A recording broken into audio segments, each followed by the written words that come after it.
primary function is identification. And so far we've looked at ayah 1, and then ayah 2 through 5, and we've introduced ayah 6 and 7. In ayah 1 we discussed alif lam mim. And some of the central points that we discussed here in the discussion of alif lam mim is that we know to pronounce this as alif lam mim as opposed to alima, because this is what's been handed down to us through the course of the generations from our tradition. In just the same way that I learned how to pray ultimately from other people, I also learned how to recite the Qur'an from this tradition that is being handed down to us from person to person to person, traced all the way back to the Prophet, peace be upon him. In addition, we also looked at what do other surahs seem to say that also begin with alif lam mim, or with these letters. And we saw that every surah, all 29 or so surahs that begin with these disconnected letters, also follow up that first ayah with some sort of communication between Allah and creation, or between mankind and Allah subhanahu wa ta'ala. What does that mean? We don't know beyond that. After that, beyond that becomes interpretation. But at least we see some consistency in the way these ayahs are used. In ayahs 2 through 5, we have the first model of belief.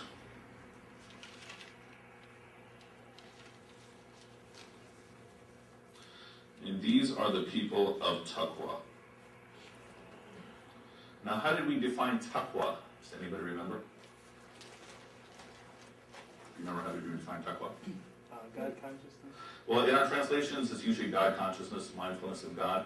But taqwa, more accurately than that, is to take Allah as a shield, or at least to shield yourself. In the Quranic context, it's to take Allah as your shield. And I'm especially making this point because this is different than another common translation, which is to fear Allah. I'm saying that more accurately is to take Allah as a shield. The second model is in ayah 6 and 7. This is not so much a model of belief as much as it's a model of disbelief, and this is the kafir. Now, we introduced this term kafir last time, and the key point that I made last time that I'm repeating now is that we commonly say that kafir and non-Muslim are the same word. Rather, a kafir is someone who has felt compulsion to turn to Allah.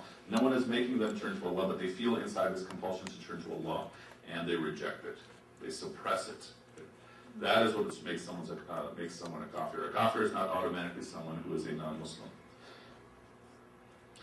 Now, also in each of these models of belief, the first one is the person of taqwa. The second one is the kafir, and the third one, which we'll be looking at today, is the munafiq. We also see attributes. So we saw 6 attributes of those who have taqwa. First is they believe in the unseen. The second is they establish salah. Third is that they spend what Allah has bestowed upon them. Fourth and fifth, they believe in what Allah has sent down to the Prophet, peace be upon him, and they believe in what was sent down before him. And 6, they're certain of the hereafter. These are 6 attributes of those people who have taqwa. And then we see in ayah 5 that those who have taqwa, they have guidance. Now, in terms of the kafir, we don't have too much in terms of descriptions about them here. But what we did see is that in ayah 6 tells us that as for those who have rejected,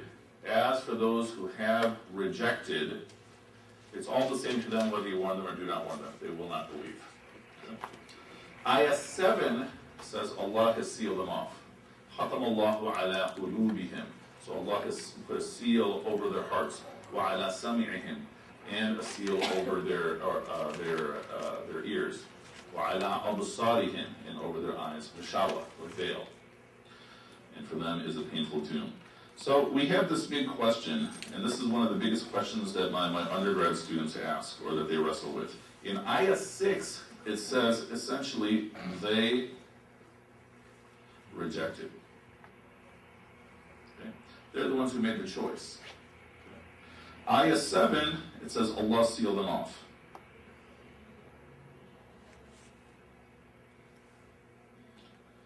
And the question that I left you with last time was, which is causing which? Okay. Are they rejecting, and then in response, is Allah sealing them off? Or are they rejecting because Allah sealed them off? Okay. Are they rejecting because Allah sealed them off, meaning does Allah control everything, and therefore He's choosing who is rejecting, who's believing? Okay. Or are they rejecting because Allah has given us free will, and they have rejected, and thus in response Allah has sealed them off? Any thoughts? Now this is one of those topics that generally people stay away from with good reason, because these are the type of discussions that can completely confuse a person. The reason I'm raising this point, the reason I'm raising this discussion is because in the university environment, this is one of the issues that people get stuck on the most. And that's why we're addressing this. So what do you think?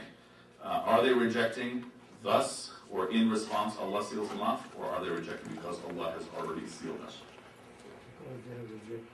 Okay, so you're saying that they made the choice to reject, and therefore in response Allah has sealed them off. Okay? Any other thoughts? Yes, sir. Allah subhanahu wa ta'ala is the most merciful. Okay.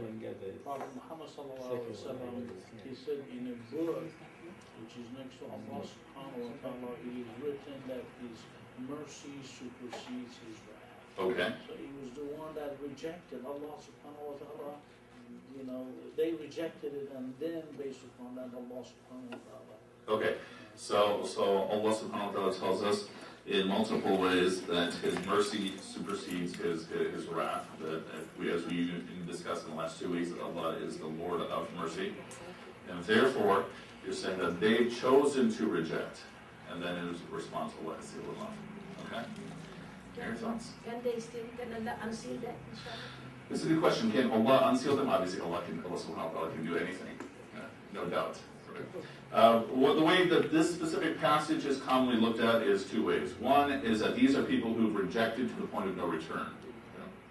Right? The other is that they rejected for now, so if you warn them, it's not going to make any difference. Maybe later on that they will change. No dawah to them? Well, this part we'll get into in just a second. Right? Keep asking all the questions. Any other thoughts? Here's the dilemma, though. If we say that Allah has let them choose, then aren't we saying that Allah does not control everything? Don't we also say that didn't we say that Allah is Rabbul Alameen?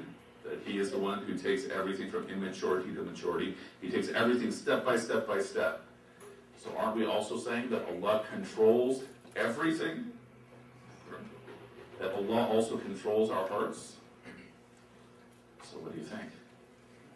If I say that they rejected, they made the choice, and then Allah responded by sealing them off, then potentially I'm saying that Allah is not controlling their hearts. You're not given the choice. Okay, so Allah has given them the choice? Okay. The answer is actually they're both true. That they have rejected and Allah has sealed them off.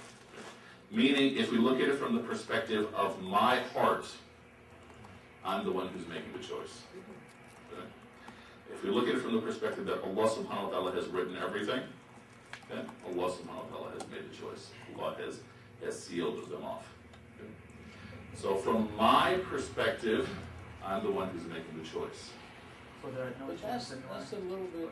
Okay, one at a time, I'm sorry. There are no chance either way. I'm saying from my perspective, I'm the one who's making the choice to believe or to reject. Okay?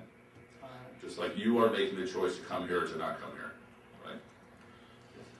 You know, Fire away.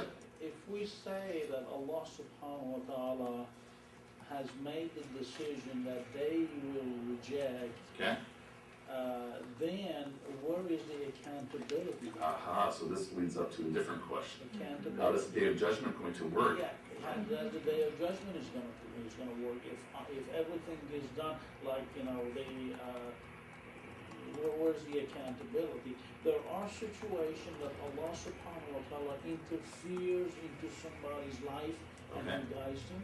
Okay? But there are other people that Allah subhanahu wa ta'ala knows that even if He guides them, they still will go astray. They Okay. will not interfere in their life. Leave them alone. Okay. So some people, Allah will guide them. Okay. Or you're saying other people He won't? Yeah. Yes, in some, Actually, that shows Allah's mercy. If Okay. Allah subhanahu wa ta'ala guides somebody and that person goes astray and then Okay. guides them again, goes astray, his punishment will be more severe Okay. than just leaving that guy alone. Okay. Okay, all right. So you're saying that Allah, if someone is rejecting, Allah should leave them alone. Well, no, they're left alone, Okay. and then based upon that, they reject. Okay. There's a situation that some people, Allah sees something good in them, He Okay. interferes in their life. Okay. Allah in Qur'an says if He loves the soul, He'll guide them to Islam. Okay. Okay. So these people that, these are the people that Allah does not do any favor unto them. Leaving Okay. them on their own to make a decision. Okay. And if they make a decision to reject, then Allah subhanahu wa ta'ala sees their heart. Okay. It's not that Allah made a decision forcing them to reject, Okay. and then Okay. Allah seals them. Okay. It still seems like we have a dilemma, right? If Allah is letting them be, okay, which means they're making a choice to go to hell, where's the mercy then? Right? If Allah is so merciful, like we've been discussing for the past 2 weeks, then shouldn't He intervene in their lives also and guide them to Jannah? Well, just like I said, if Allah subhanahu wa ta'ala intervene, Allah in Quran says that if somebody decides to believe Okay. and then goes astray, Okay. and then decides to believe and then goes astray and keeps Okay. doing that, there's no mercy for that. Okay, okay. Still seems to me that we're stuck with the issue of mercy. That if Allah is so merciful, then wouldn't He send everyone? Well, if that's the situation, then there was no need for hell. Everybody, Allah subhanahu wa ta'ala will show mercy to everyone, Sure. and everybody is going to go to Jannah. But this is a test. Okay, okay. So this dunya that we're living in is essentially a test. From the perspective of the person, him or herself. But I'm also saying that it is also true that Allah controls everybody else's heart. So what am I saying here? That from your perspective, you are making your choices. From your perspective, everyone else in the room, Allah has already written their hearts. Well, the thing Okay. about it is that there is a difference between having the ability to control and intervening. Okay? If you happen to have the ability to change something, God has the ability to do everything. Okay? If you happen to have the ability to make a difference in something, Okay? and at the same time, you do not interfere. Okay? You see and Okay. you do not interfere. That doesn't show your lack of mercy. I think it starts with human stubbornness. Okay? Yeah, Explain. stubbornness. The people, when you tell them this is something right, Okay? and they cannot bring themselves to this. Okay. They're Okay, so stuck. making the same basic point. They're Yeah, stuck. Okay? No, what he's talking about is that people are completely sealed off from God's mercy. Okay? There are a lot of good people who are Christians, who are Jews. Okay, but I don't think he's making this point. I think he's making the same point you're making. That they keep turning away. Right? And I think this is what you're also saying. But it's not That you're calling it top stubbornness. line thing that you're on this side and I'm on this side. Okay. People could be flexible. If you tell them the right way, the reasonable way, something that appeals to his heart, Okay? I'm sure they would think. But some people are completely stubborn. They say, who are you? Who the hell you are? This is our forefathers' ways. Okay? We're not going to change. Okay, okay. So, But essentially, you're both making this the same key point. well, he's making cutthroat. Well, no, I don't think he's doing that. But anyway, you're both making the same points. Any other thoughts? Yes, sir. Carl. I think the main point is that Allah seals their hearts, but it's a consequence of man's free choice. Okay. So the same point that they are the ones that are making the choice. Yeah, because I mean, Okay. even like you can be an enemy of Islam, such as some of the people back during the Prophet's time, but Okay. before they died or later on in life, they did. Okay. So there's some people who even fought against the Prophet, peace be upon him, but later on they became So Muslim. even though Okay. technically their hearts could have been sealed for a time, or it could have been perceived that it was sealed for a time, they changed. Allah allowed them to change their hearts, Okay. so it wasn't completely sealed. So Allah allowed them to change their hearts, as opposed to Allah changed their hearts. Okay, let me add some more ayahs. We also know that the Qur'an says that Allah guides those who will to be guided. Right? We have the hadith that if you come to Allah walking, then what? what has you right. Okay? But we also have the ayahs that say Allah guides those whom He wills to guide. He guides the ones that He chooses to guide. You're making a point. No, I'm just, I do remember in the Qur'an there's this story of how when God had the free will and He offered it to like the mountains. And they Okay, the said trust, no. sure. Yeah, and they said no, and then the humans accepted it. So is it maybe it's our lack of understanding of what the free will is? Okay. So Allah subhanahu wa ta'ala, we have in the Quran that Allah subhanahu wa ta'ala offered this trust to the mountains, to the earth. They all said no, but man is foolish and man accepted it. So one issue can be stubbornness, one issue can be just not understanding. Yeah. I think, like you said, I think maybe it's a kind of like a parallel universe where our thinking is that we understand that we have free will to do whatever we want. Okay. But then you have a different universe where Allah subhanahu wa ta'ala is controlling everything and He knows what's going to happen. Okay. So with our own mentality, we think we have free will to do whatever we want. And we go about living doing whatever we want. But there is also another, parallel universe where Allah subhanahu wa ta'ala is controlling everything. Okay. And knows what's going to happen. That is essentially the point that I'm making here, right? That if we look at it from the perspective of the person is making the choice. I, as the believer or as the rejecter, I'm the one who's making my choice. Okay? But the effect is immediate. It's not something in the hereafter, the future. Okay, that will get into a second. Okay. The other side is that also what is true is that Allah has written who is believing, who is not believing. Right? They are both true. Now, to answer the question about the Day of Judgment. The Day of Judgment, from the perspective of me, I'm the one who makes my choice, I have what I earn, is a day of justice. Right? I will have what I earn. And I will not be held to account for what other people have done. But, from the perspective that Allah subhanahu wa ta'ala has written everything, the Day of Judgment is a day of mercy for whomever Allah wants to give it to.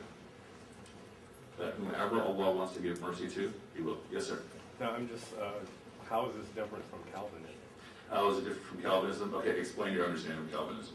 Well, there's this sort of predestination idea that there are certain people who are destined for heaven, and then there's people who just they're not going to make the cut, no matter what they do. Okay. So, I mean, given this, what's...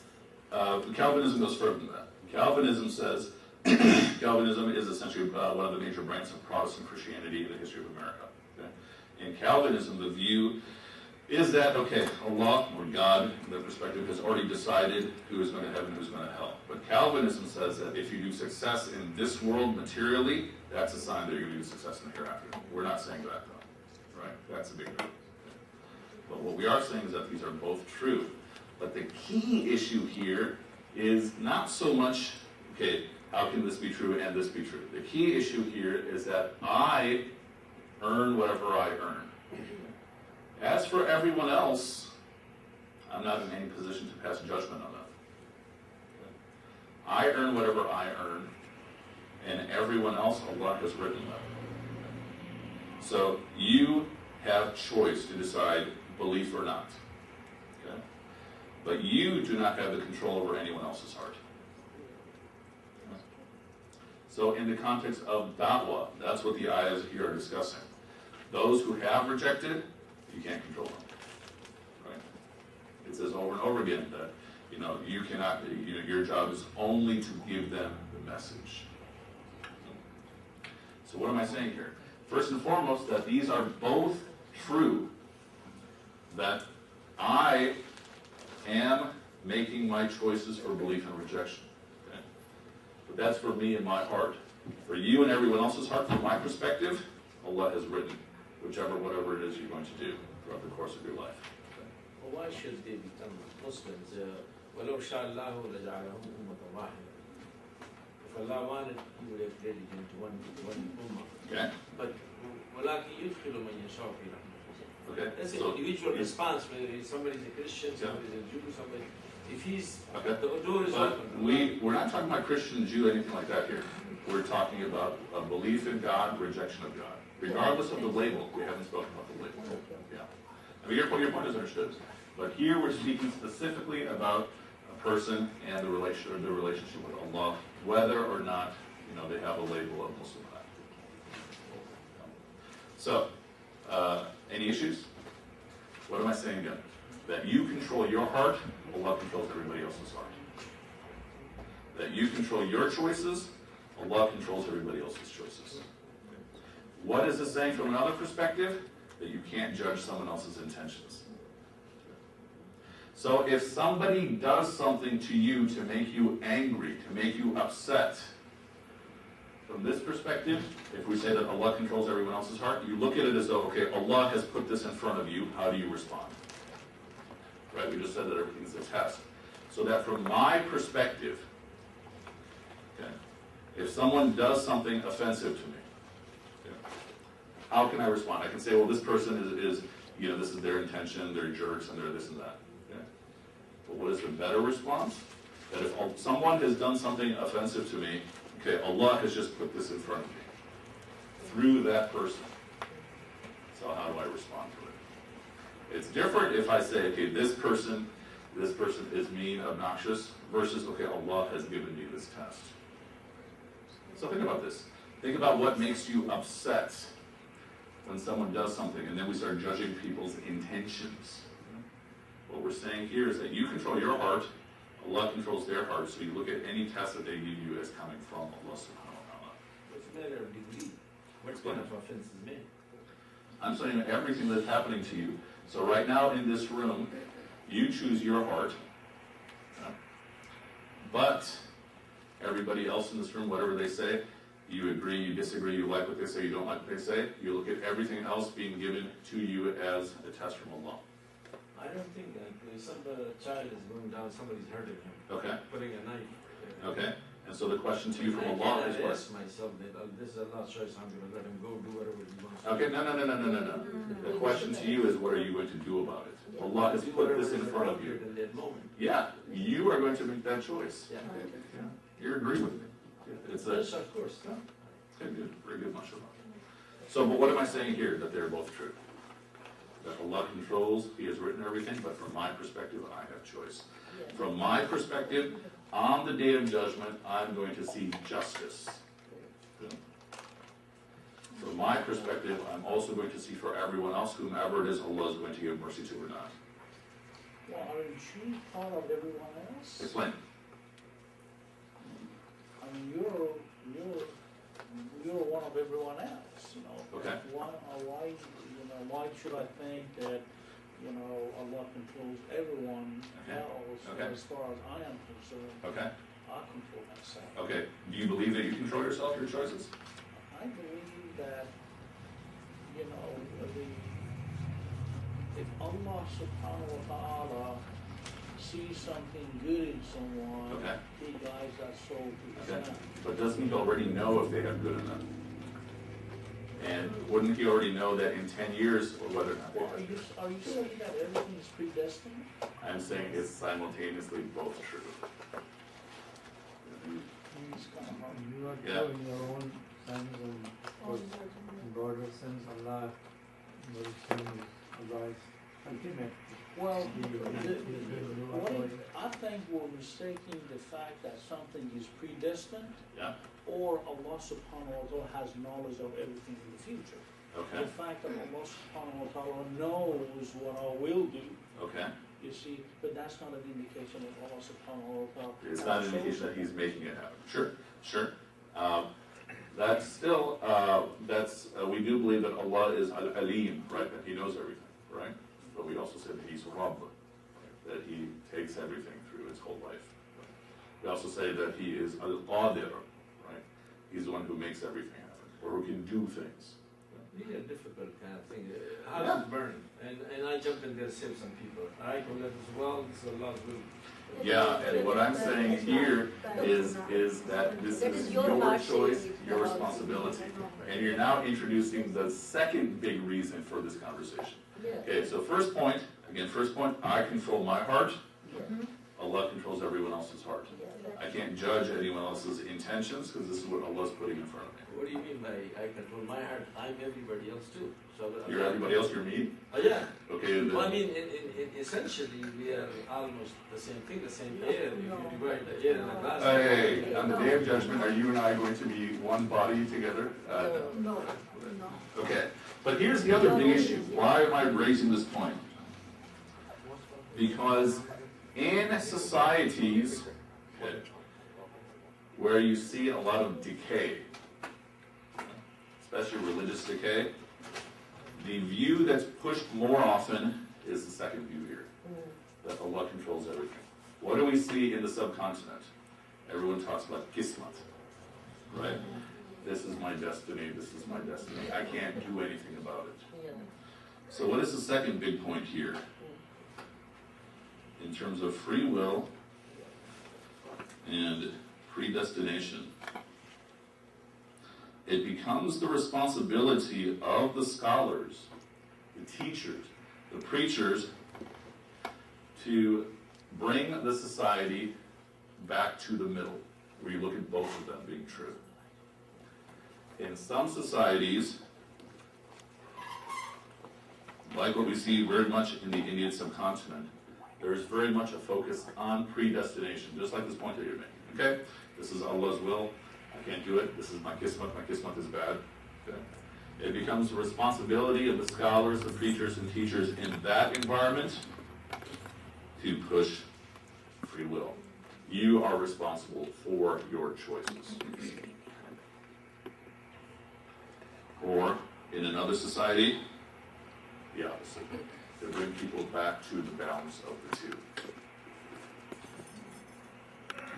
So, and when does this happen? Often when you have a society that is, for lack of a better word, broken, that you'll see a lot of pushing of predestination. You also see this in environments of exploitation, where the leaders will say, okay, this is Allah's will. Allah loves for you to be poor. Allah loves for you to be weak. And Allah will reward you and make sure you pay your taxes. Right? And it becomes the responsibility of the scholars in such an environment to say, no, you control your destiny. Where do you get the scholars? I'm sorry? Where do you get the scholars? Okay, or what does that question mean? Well, I mean, unless you are a free kind of, big universities and where free thinking, free discussion, there's no such thing in the subcontinent. Okay, well that's why we have IQRA Educational Foundation. IQRA Educational Foundation is here to respond to those concerns. The subcontinent, or even here, they're very, very limited mind. You just say one thing, they want to keep Okay, well that's a different issue. And as I mentioned that you're taking this course. They have been in America for 20, 30 years, and you will see much, they are stuck.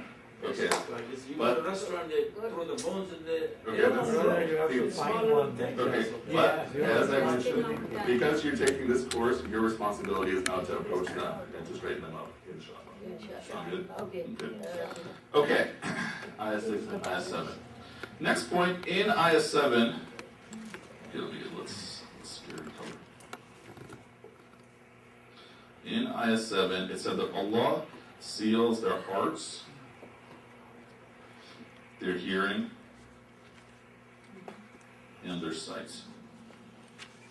What is common among all these? What is the relationship? Why speak about the You process eyes? the information. I'm sorry? You process the information through all these, modalities. These are the tools of your perception. Yes, yes. Yep. And these are the tools that connect to someone's heart. Heart, yeah. Now, another big point. Is it really heart and spirit the same thing, the root, beta? No, I use them differently. This is a very important question. We speak of mind and heart. Not the root? Ruh is something, ruh is one of those mysteries only Allah knows. Okay, in our greater culture, and by our greater culture I'm talking about American culture and essentially most all of the world that has been under any sort of colonialism, most of them have some sort of Western education. What's the difference between the mind and the heart? When we say this is the mind, this is the heart, what are we talking about? Yes, sir? The mind is like the rational thinking part of you, and the heart is the emotional. Yeah. So in terms of the modern Western outlook, mind is your rational or your intellect, and your heart is emotion.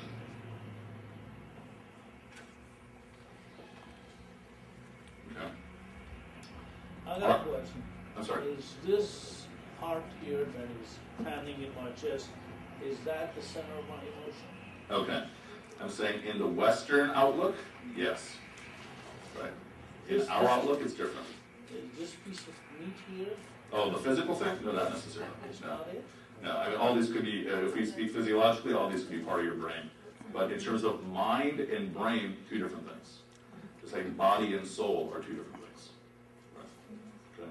But in terms of this environment that we're in, when we speak of mind, we speak of your intellect, we speak of heart, we speak of your emotions. Our paradigm, our model is different. Our model is that mind, heart. So the Islamic model, this is actually true of religions across the board, is your rational intellect,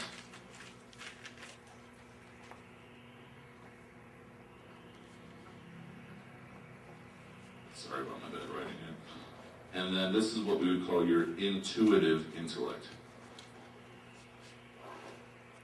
We're saying your heart is also a form of intellect. What do I mean by the big term? Okay, 2/3 of this room has children. Those of you who have children, why do you love your children? How would you answer that question? Sorry? From a Western perspective, we'd say it's emotion. Why do you love your children? Why do you love your children? Why do you love Habib? We all love Habib. So another, from a Western perspective, we'd say, well, this is my blood, this is my body, it's all the same. All of these are true. Okay? The bottom line is you love your child because you love your child. It's a program. Okay, from a Western perspective, we'd say you're programmed to do so. Okay? By evolution, you have this instinct for survival, therefore you're going to love your children. But every parent knows you just love your child because you love your child. Right? You can give 100 explanations that are all true, but the bottom line is you love your child because you do. Sorry? It's a natural instinct. Yeah, it's where it's coming from. We can give many biological explanations. We can give philosophical explanations, but the bottom line is you love your child because you do. But in animal kingdom, Yeah. the human intellect doesn't go. It's a natural instinct.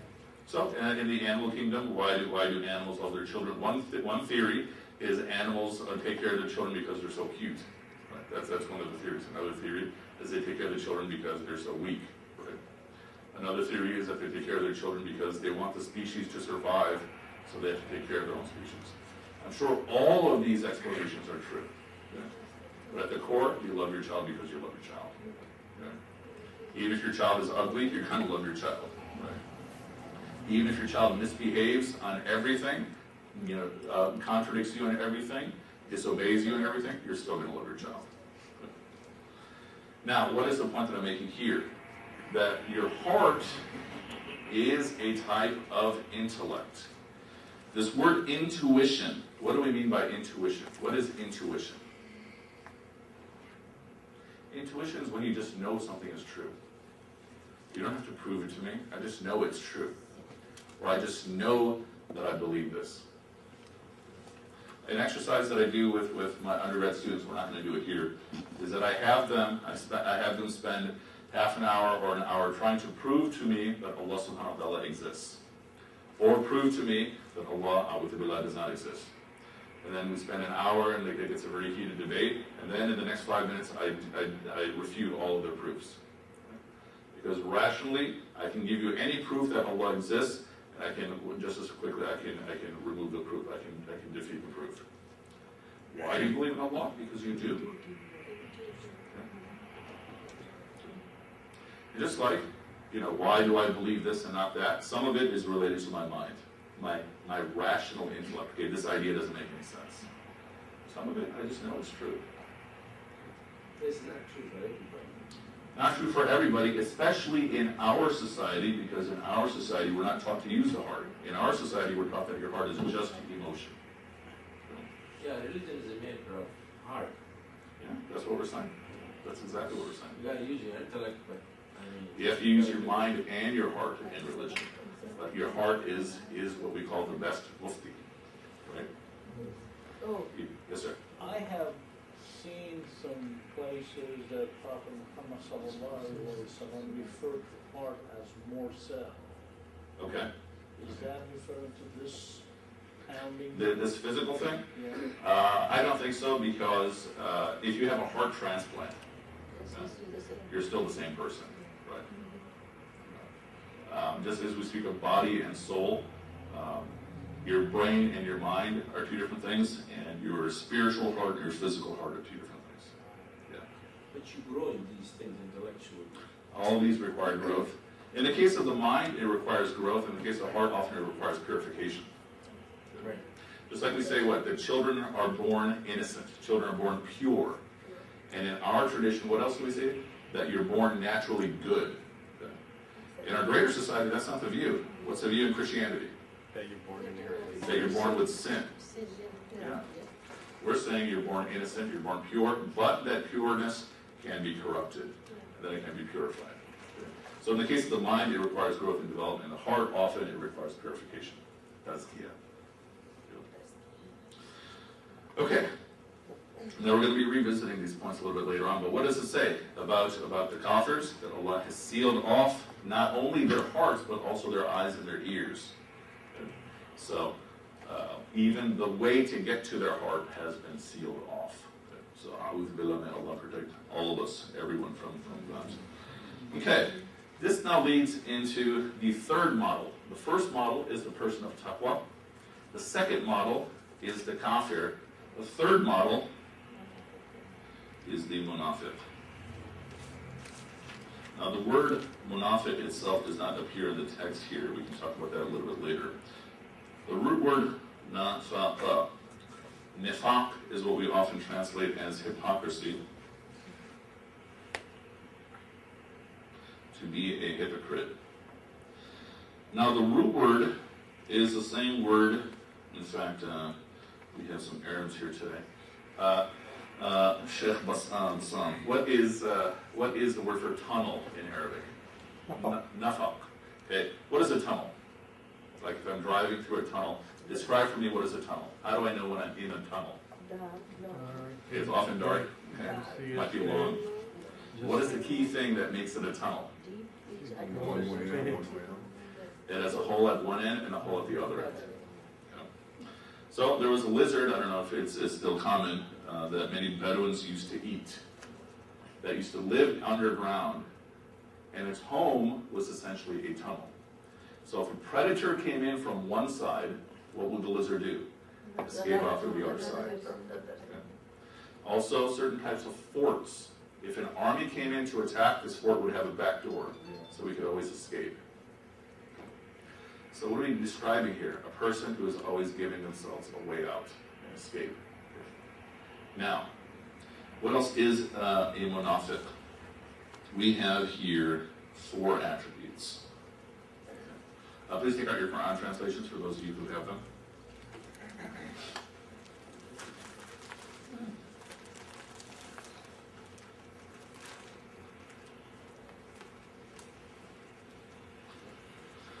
Okay, who would like to read first? You ready first?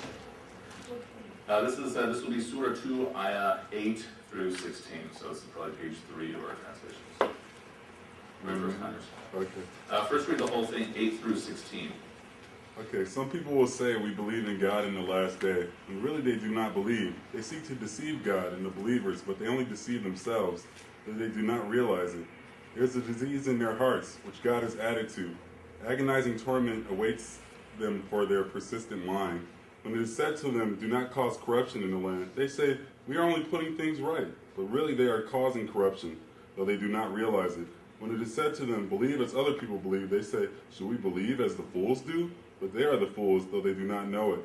When they meet the believers, they say, we believe. But when they are alone with the evil ones, they say, we're really with you. We were only mocking. God is mocking them and allowing them more slack to wander blindly in their insolence. They have bought error in exchange for guidance, so their trade reaps no profit, and they are not rightly guided. Okay, very good. Stop right there, sorry. Okay, so this next model is ayah 8 through 16. These are the monafiqs, the hypocrites. Okay? And there are many, many attributes of hypocrites in the Qur'an, just as there are many attributes of the people of taqwa. These four we will look at, and we'll try to see what they all have in common. So the first attribute, ayah 8 through 10, says, there are some people among mankind who say they believe in Allah and the last day, but they do not believe. They desire to fool Allah and the believers, but they don't fool anyone but themselves, and they don't know it. They don't realize it. Okay? And a painful doom is for them because they lie. So these are people who are lying. Okay? Why do people lie? If I'm going to tell a lie, why would I tell a lie to somebody? Sorry? To save yourself. So one reason I might tell a lie is to avoid punishment. You know, did you do your homework? No, I didn't do my homework. Oh yeah, I did my homework, but my baby sister, she ate my homework. Right? Okay. Why else do people lie? The weak. Okay. Well, what is the goal in the moment? Like, why would I lie? Think anything. Sorry?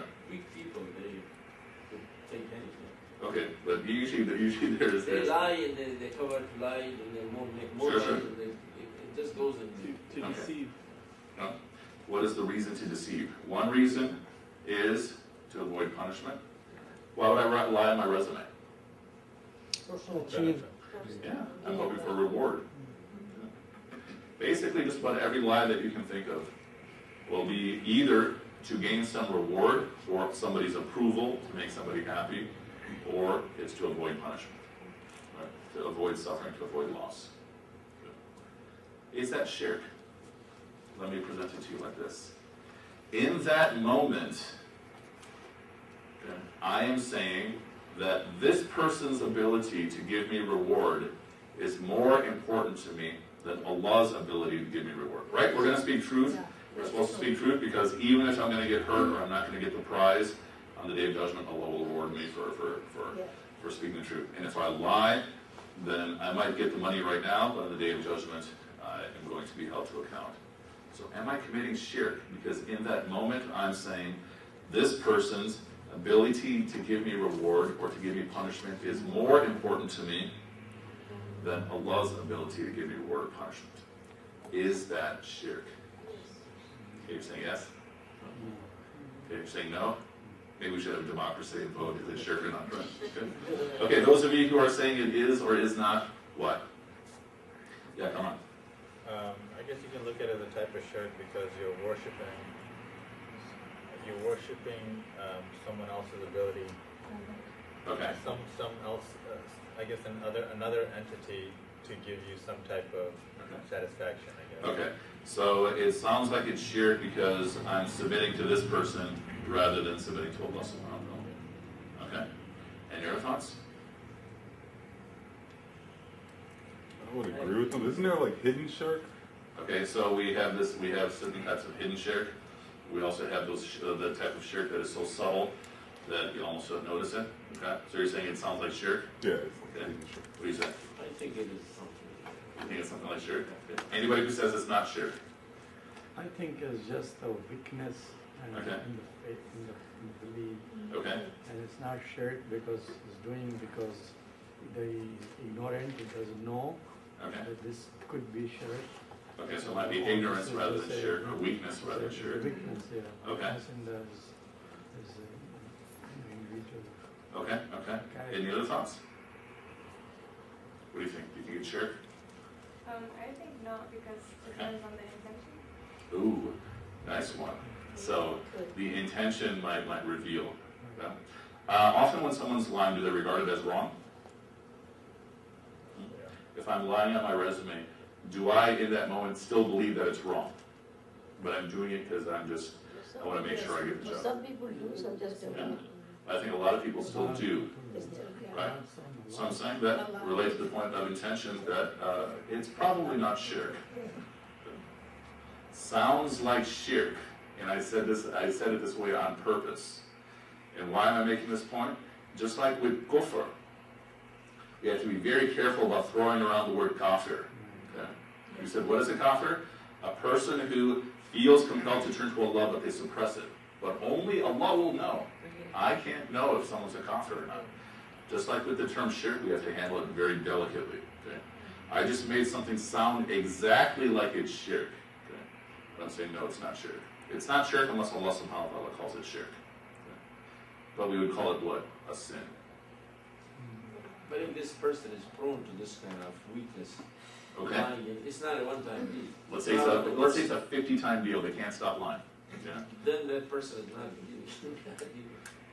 That sounds like terribly that's like the person who was just speaking 10 minutes ago, right? That we will talk about it, but the point I'm making is that we regard it as sin. Flaw. Sure, meaning their heart needs purification. Well, they need a whole lot of. Sure, right. But what is the key point that I'm making here? I'm sorry? Okay. What is the key point that I'm making here? First and foremost, if Allah subhanahu wa ta'ala doesn't call it shirk, be very cautious about calling something shirk. Okay? There are a lot of things that I can say to you that will sound just like shirk just because of the way I'm phrasing it. Okay? If Allah calls it shirk, then you call it shirk. Okay? But if Allah does not call it shirk, then be very cautious. Shirk is not an easy thing for people to do. Well, that's part of the point, that it has to be something very serious for it to be shirk. Yeah. Yeah. I mean, people will do more shirk. They have a wife, they look at other women. They do shirk with Yeah, okay, anyway, we'll talk about this other example. God, shirk is not an easy thing. What I'd love I to mean, discuss with some intelligent. people think it's not an easy thing, but I don't think. Okay, but this is the point, that shirk is not easy. Okay, second attribute. Brother Conyers, can you read for us again ayah 11 and 12? When it is said to them, do not cause corruption in the land, they say, we're only putting things right. But they really are causing corruption, though they do not realize it. Okay, very good. This one's a little bit more complicated. When it is said to them, don't make mischief, they say we're actually fixing things. And in fact, they're making mischief, they don't realize it. When they're told, don't make corruption, they say we're actually reforming. But no, they're actually causing corruption, they don't realize it. Okay. Here, the issue more relates to, for our purposes, how you respond to criticism.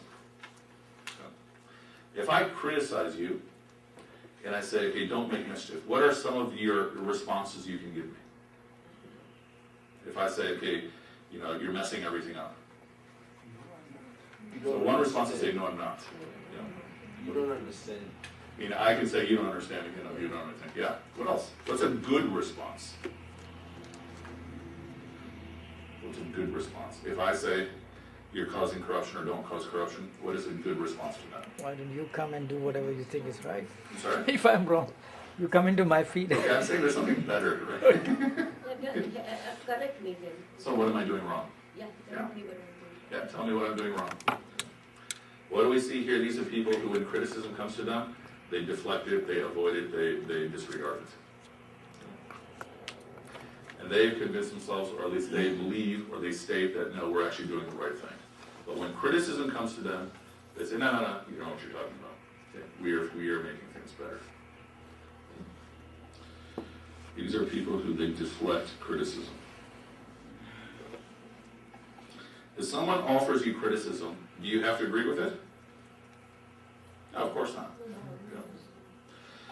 So in the case of the first attribute, these people lie, the obvious response, the good behavior is that you tell the truth. You speak the truth, even if it goes against you. In the case of criticism, what do? You should consider criticism. You don't have to agree with it, you don't have to follow it, but you should consider it. Generally speaking, there are some people who all they know how to do is criticize, right? And though you have to keep people in their proper place. But as a general principle, if criticism is coming to you, it may be in that moment that Allah subhanahu wa ta'ala is giving you a hint. Right? Yes, sir? So in this situation, Allah subhanahu wa ta'ala is telling us that they are conscious of the fact that they're doing something wrong. Well, okay. So they know that they're doing something. There's a difference if somebody is doing something wrong out of ignorance, he doesn't know that he's doing something wrong. And somebody who's doing something wrong and he's conscious of it, he knows that he's doing something wrong, but he still lies about it and does not, accept criticism through making it right. I would say both yes and both no to both of those points. There are essentially two types of nifaq. Okay? One is what we call nifaq fil aqidah, the other one is nifaq fil amal. One is conscious hypocrisy, meaning they have an intention to mislead people. And they know they're doing something wrong. And they know they're doing something wrong. But the other type of hypocrite, which is probably the greater population, is people who, as a result of their actions, they are hypocrites.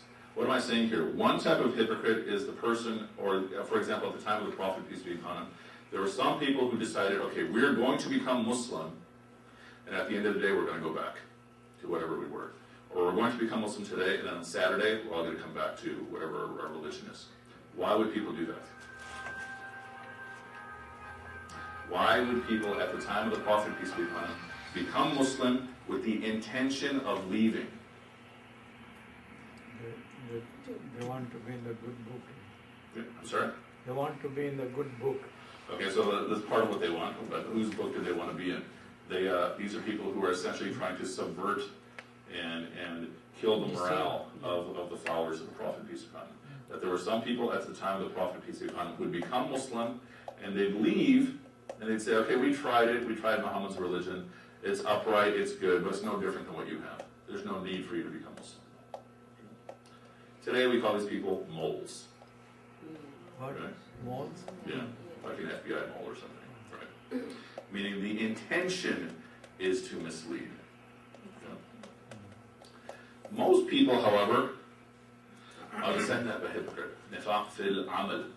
These are people who, as a result of their actions, weak willpower, what have you, they are hypocrites. Right? We know the hadith. There are many, many hadith. And this one, the most famous one perhaps, is there are 3 signs of a hypocrite. If you have one of them, you're 1/3. If you have all of them, you're 100%, using English paraphrasing. When they speak, they lie. When they make a commitment, they break their commitment. In fact, there's 4. When they're given a trust, they break their trust. And when they get emotional, they lose all control of their emotions. Right? Okay. So the point is that there are 2 types of hypocrites. There are those whose intention is to deceive. But then there are those who are actually hypocrites by virtue of their actions. Okay. So these are people who are making mischief, and they don't realize it in the sense that they don't realize that they're doing harm. Okay. The other case of people who are doing mischief, but they don't realize how much harm they're actually causing. Why would somebody, what would be the benefit for somebody who wants to, at the time of the Prophet, peace be upon him, destroy his mission? Or why would people today, federal agencies, hire somebody to be an FBI mole? What's the goal? Find information. So, but why do they want this information? The goal is that from their perspective, they think they're doing the right thing. Right? They have their own vested interest. Our vested interest is that things should go this way. Here comes Rasulullah sallallahu alaihi wasallam from our perspective, and he's taking the whole society that way. And that's not either in my benefit, or I think he's doing something that is wrong. Okay. So what I'm saying is that the people who are doing this types of deception also have some intentions that they think are right. Okay, next attribute of those who have nifaq. Brother Conyers, can you read for us, I think it's only ayah 13. When it is said to them, believe as other people believe, they say, should we believe as the fools do? But they are the fools, though they do not know it. Okay, so what attribute is this? When they're told believe as the people believe, they say, shall we believe as the fools believe? What would we call this person? This is arrogant.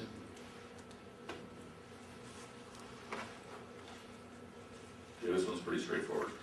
That you regard those people as fools. So then what would be the good attribute? So the good attribute in response to number 1 is that rather than allow you to speak the truth. Response to number 2, rather than deflect criticism, if someone is giving you criticism, then you try to consider it. Okay, you don't have to follow, you don't have to agree with it, but you seriously consider it. In the case of arrogance, what's the response? You be humble. Okay. And you don't regard another group of believers as a bunch of fools. Right? This is a big problem in our community. Okay, I'm part of this group. Those people are fools. They don't know what they're doing. They're uneducated. Look at the way they dress, so on and so on. But we don't know who Allah loves more. It may be that Allah loves those people more than Allah loves me. Or it may be that Allah loves that person more than Allah subhanahu wa ta'ala loves me. We don't know. So there's a humility that's required. In the society, there is some basic rules, regulations, something, decency, something of the order of looking good. It doesn't have to necessarily, a human being is Allah's Khalifa. He has a lot of brain to learn. I mean, Western society, we could learn a lot of things. Religion, they could learn from us. Well, we could learn a lot of things from these people. They don't fix their we live here. I mean, I grew up here. I would agree. Yes. Yeah. So they have a lot of things to offer. They did a lot of these things, and we are just doing it right on the paper. Sure. I mean, I don't think we disagree here. Yeah. But I mean, some people do not Sure. want to. Some people do all kinds of these negative things. Absolutely. Yeah, we agree there. I mean, it's a sort of a reflection on Muslims, and that's what you want to say as an ummah or something that hurts you. Hopefully they could pick up their responsibility and stuff like that. Sure. You know, not necessarily all the way, Sure. but there are a lot of things they could do, and they have a lot of great brains, and if they want to pick up their responsibility, it'll be great. Sure, sure. I mean, we agree. That's part of the reason why we started this course. That's part of the reason why IQRA and other Muslim organizations existed, especially IQRA. I have to say that too. No, I'm kidding. Okay, good. So, okay, please read for us the next attribute, which is ayah 14 and 15. When they meet the believers, they say, we believe. When they are alone with the evil ones, they say, we're really with you. We were only mocking. God is mocking them and allowing them more slack to wander blindly in their insolence. Okay, so how do we describe these people? When they're with the believers, they say, we believe.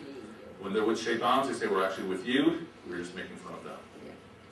We call these people two-faced. Doubles. I'm sorry? Doubles. Yeah, they're doubles. Here they're this way, there they're that way.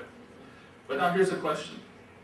The way that I behave when I'm standing here in front of you, I speak somewhat nicely, somewhat politely, maybe not as polite as I should be, is different than the way I behave when I'm with my family. My family sees me angry, they see me upset, they see me sad, they see everything, they see me afraid. And happy? They see me happy. Yeah, here, nobody sees me happy. Yeah. So, is that the same thing, or how is that different? No. That here I'm behaving one way, when I'm with my family in private, they see me behave completely differently. How is it different? It's the same thing, you're saying? Yeah, this thing here is different. These are the lost people. Two-faced people. Okay. Intentionally are doing that. So one issue can be their intention in this. Yeah. I mean, what is the essential difference between these people, number 4, and what I'm describing? That still, I'm still the same person. When I'm behaving with you and I'm behaving with my family, it's still the same person. They see more of me. You see only the highlights of me. Okay. Right. These people that we're describing, when they're with believers, they act like believers, and then when they're with the shaitans, they act completely differently. They contradict in their behavior. Okay. This is especially an issue that a lot of kids in high school and college, as they're growing up, is an issue that is faced quite a bit. Right? Here's my Muslim friends, here's my non-Muslim friends. Right? And the challenge is to be the same person with both your Muslim friends and your non-Muslim friends. Naturally, when you're with believers, for example, when it's time for salah, you feel an energy and adrenaline to do more salah. You feel an energy and an adrenaline to do more pious actions. That's normal. Let me give you an example. One of the companions of the Prophet, peace be upon him, his name is Hanzala. And he starts walking down the street, and he starts shouting, Nafaqa Handala, Nafaqa Handala. Hanzala has become a hypocrite. Hanzala is a hypocrite. And Abu Bakr, he sees him, and Allah be pleased with them both, and he says, what are you doing? What are you saying? Right? Obviously, I'm paraphrasing the story. And he says, when I'm with the Prophet, peace be upon him, my iman is so high, it's as though I can see Jannah. When I'm away from the Prophet, peace be upon him, then it's all gone. That must mean I'm a hypocrite. I'm behaving this way here, I'm behaving that way there. And Abu Bakr says, I have the same problem. So what do? They say, okay, let's go ask Rasulullah, peace be upon him. And what does the Prophet, peace be upon him, said? I'm Rasulullah, sallallahu alayhi wa sallam. This is how you're going to be with me. If you were this way all the time, if your iman was so high all the time, then angels would come and try to shake your hand while you're in bed. So what are we saying? When we're with believers, naturally our iman is higher or should be higher. If you're spending time with believers and it doesn't increase your iman, then there's something wrong there. Okay. Naturally, when you're in a different environment, you're on your own, you may not have that boost. Okay. But that's not the same as a contradiction. A contradiction is when you're with believers and you behave one way, and you're with shaitans, you behave in the opposite way. But how is that, Yes, sir. when you make the Jews and the Christians and the Hindus, you be loving, compassionate person with these people. Okay. But when you come home, you can pray as much as you want on your own. But you have to take them because he's Ibn Adam anyway. Okay, but yeah, no one's disagreeing with this point, right? That yes, we have to treat everybody with love and respect. Agreed. And what you're saying is that some people, they said they're coffers and so on and so on. Yeah, I agree with you. But you have to treat everybody with respect and No, dignity. no, the Jews and the Christians and the Hindus. No, that's not relevant No, here. no, No, no. no. That's why I'm asking, yeah. No. What we're talking about is how some people do behave, right? Some of them are very religious people. Absolutely. Even Yeah, I some of them know. are very. I mean, we have to treat everybody with dignity, regardless of what their belief is. But that's what the Islamic idea is, to open the door. Allah's door is open to Jews, Christians, any good person that is there. It's not like confinement of the other faiths. If you're in here, you're with God. If you're not outside, you're not inside. Those details we'll speak about more in part 2 of the class. Maybe not this week, I'm saying, when we have part 2. Yes, sir. We have the part two class, inshallah.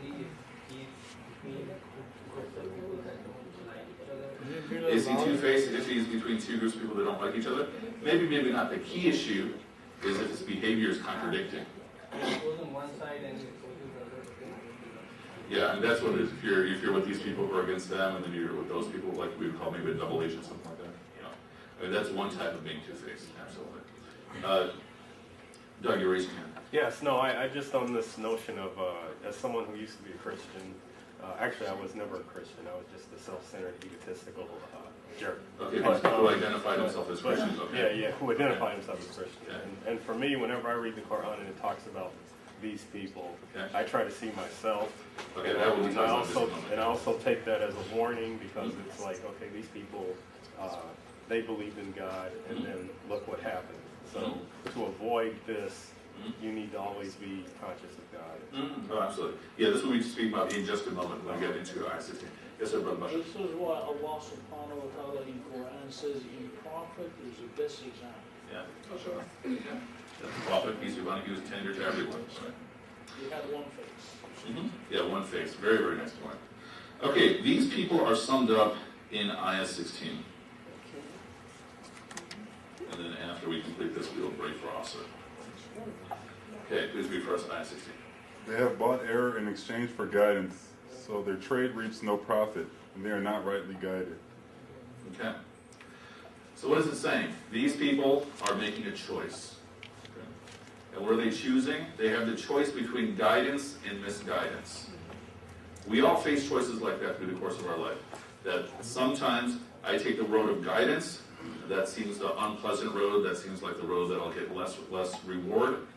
Versus misguidance, which might seem like the easier road, the more pleasant road. And what are these people doing in that moment? They're choosing the path of misguidance. So one, they're choosing misguidance.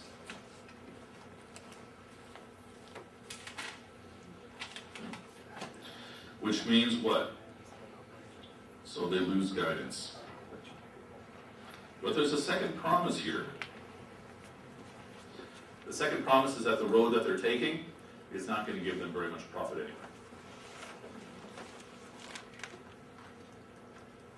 What is it saying? That if I'm lying on my resume to get the better job, to get the higher pay, in that moment, maybe I'll get the job, maybe I'll get higher pay, but the overall result will not be any profit. Take this point a step further. That if I'm keeping a commitment to Allah, and it means I have to give up a commitment to someone else, So think, for example, it's time for Friday prayer, and I have a meeting at work. And I have to choose, do I go to Friday prayer, or do I go to my meeting? If I keep my commitment to Allah at the cost of a commitment to someone else, Allah will be pleased with me, and sooner or later that person will be pleased with me. Or that environment will be pleased with me. On the flip side, if I skip a commitment to Allah to fulfill a commitment to someone else, Allah is going to be displeased with me, and sooner or later that person is going to be displeased with me. I have to take my wife to the airport and the flight is at 1 o'clock. Okay? Knowing that I go for a Juma Okay? and to keep my commitment to God. Okay? Or I let my wife lose the flight Okay. and stay here and lose the job also. Okay, For okay. flight. Okay. Anybody want to answer that? There's a Jum'ah. You say go to the job. And pray over there. In that case, of course, the judgment and Allah has given some room. Mhm. Yeah, we're speaking about essentially consistent behavior here. Yeah, because it doesn't apply to us. We can go still sawab down, don't go still sawab, isn't it? But he's talking about himself. Yeah, no, I'm just asking you, just confirming. For sisters? Yeah, Yeah, alhamdulillah. as far as I know, it is not a requirement on Yeah. sisters. So if you go to every door, didn't they don't go there. The Sharia has allowed you Mhm. for genuine reasons Mhm. to miss up to 3 Jumas. Okay, So if I miss 1 Juma and then do my Zohar okay. and I still keeping my commitment. So you still, if you miss Jummah, then you pray for Zohar.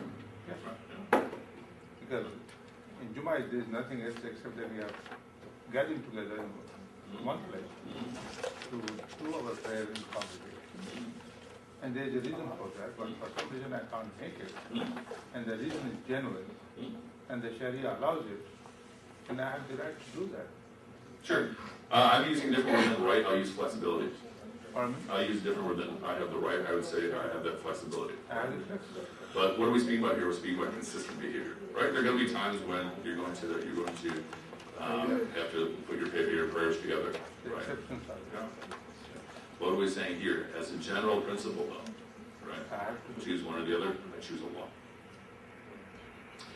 Okay. Now, the last key point about the hypocrites. In fact, there's 2 points. So let's take a break for Asr first, and then we'll come back and we'll talk about hypocrites, inshallah. So we will do Iqama, inshallah, at about 7:20, and then we'll come back after Iqama. So whoever needs to do wudu, please do wudu. And then for those who are new here, the women's rest